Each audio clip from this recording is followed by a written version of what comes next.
মেয়ের মার নামটা কি? লক্ষ্মী দাস। লক্ষ্মী দাস। আচ্ছা, বাবা এখানে থাকেন তাই তো? আচ্ছা, করুন।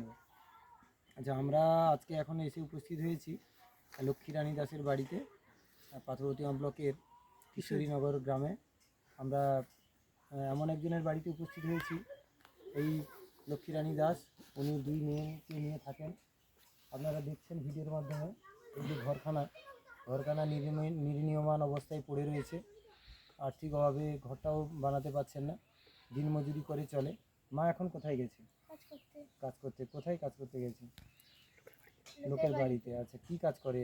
ধান কাটা। আচ্ছা, মানে দিনমজুরের কাজ করে। আচ্ছা, তোমার দু বোন তাই তো? আচ্ছা, তুমি কোন ক্লাসে পড়ো? আচ্ছা, আজকে স্কুলে যাওনি কেন? আচ্ছা, পরীক্ষা হবে, ঘরে পড়বে। আচ্ছা, ঘরে রান্না বান্না করতে হয় মাঝে মধ্যে। মা যেহেতু কাজে যায়, তো মেয়েকেও, বড় মেয়ে ক্লাস 8 পড়ে, খুব ছোট, তবুও তাকে মায়ের কাজে সহযোগিতা করতে হয়, রান্না বান্না করতে হয় মাঝে মধ্যে।